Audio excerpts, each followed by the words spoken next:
audio jungle.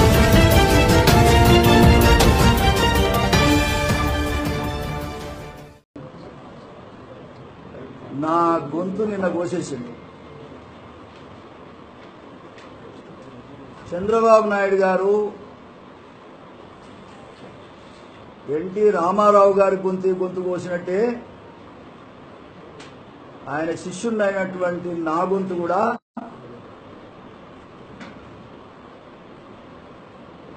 కోసేసింది, చంపండి. కనీసం ఉరి తీసే ముందైనా చివరి కోరిక ఏందని అడుగుతారు.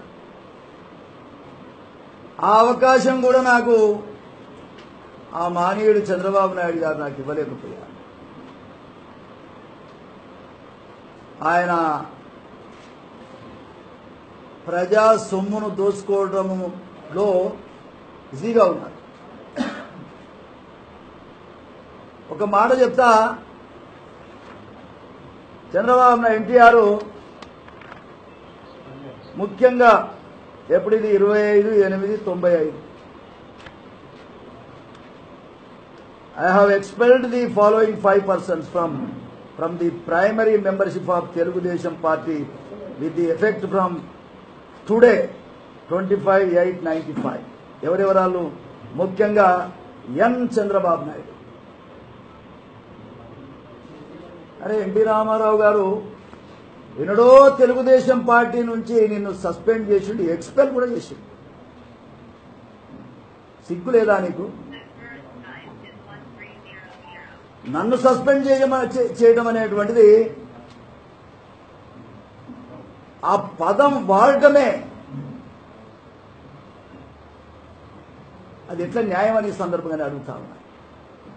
ఎన్టీ రామారావు గారు ఆ మహనీయుడు ఏ జెండా అయితే పెట్టిండో, పార్టీ పెట్టుకున్నాడో, మెంబర్షిప్ చేయించుకున్నాడో, పేద ప్రజల కోసం పార్టీని పెట్టినటువంటి ఆ మహనీయున్నే జెండా గుంజుకున్నావు, అదేవిధంగా పార్టీని గుంజుకున్నావు. పార్టీ ద్వారా వచ్చినటువంటి డబ్బును కూడా లాగేసుకున్నటువంటి దొంగవును. ఆయనను గిలగిల కొట్టుకొని సచ్చేటట్టు చేసినటువంటి నరహంతకుడివి నువ్వు. నీకు దయా కనికరం లేదు. పదవి కోసం ఔరంగజేబ్ ఏ విధంగా చేసిండో అంతకంటే హీనంగా నువ్వు చేసినావు. బిడ్డనిచ్చినంత మాత్రాన తండ్రి గొంతు నులిమి నువ్వు అధికారాన్ని తీసుకున్నావు. ఆ జెండా నువ్వు పెట్టింది కాదు. ఆ జెండా పెట్టినప్పుడు నువ్వు లేవు. జెండా యొక్క సిద్ధాంతాలు నీకు తెలియదు. ఆనాడు నువ్వు కాంగ్రెస్ పార్టీలో ఉన్నావు. 82లో మేమంతా మెంబర్షిప్ చేసినప్పుడు నువ్వు ఏడవన్నావని సందర్భంగానే అడుగుతా ఉన్నా. మేమంతా కష్టపడి పార్టీని ముందుకు తీసుకెళ్తున్న కాలంలో నువ్వెక్కడున్నావని కూడా ఈ సందర్భంగానే అడుగుతా ఉన్నా. చంద్రబాబు నాయుడు గారు, నువ్వు ఒక నరహంతకుడివి. రాజకీయాల్లో నీ అంత నీతిమాలిన వ్యక్తి ఈ దునియాలో లేడని కూడా ఈ సందర్భంగా నేను తెలియజేస్తాను. నీ జీవితమే ఒక అవినీతిమయం. నీ జీవితమే ఒక కుట్రలకు నిలయం, మోసాలకు నిలయం.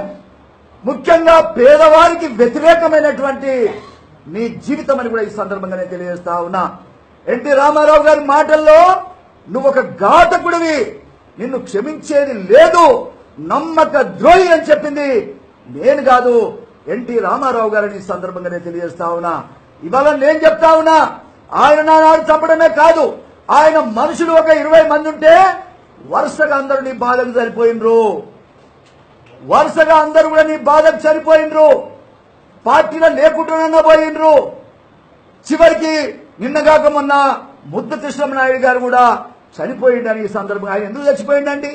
ఈయన వ్యక్తి ఆయన సీనియారిటీ తగ్గట్టుగా విలువ ఇవ్వకపోవడం వల్ల హ్యూమిలియేషన్తో చచ్చిపోయింది. ఆయన మానసిక చిత్రహింసలకు గురి చేసినటువంటి దుర్మార్గుడు చంద్రబాబు నాయుడు గారిని సందర్భంగా తెలియజేస్తా ఉన్నా. అందుకే ఆయన చూడండి ఎంత మంచి మనిషి, ఎంత నీతి మంతుడు. చిత్తూరు జిల్లాలో ఆయన పేరు తెలవని వ్యక్తి లేడు.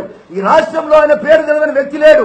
నీతికి నిజాయితీకి ఎన్టీ రామారావు గారి శిష్యుడిగా ఆయన రాజకీయాలు చేసేటువంటి మనిషి అనే సందర్భంగా ఆయన కాళ్ళు పట్టుకుంటే కాంగ్రెస్ పార్టీలో ఉంటే ఒకటికి 4 సార్లు పిలిచిన తర్వాత ఆయనకి ఇచ్చిన విలువేమిటని సందర్భంగా నేను అడుగుతా ఉన్నా.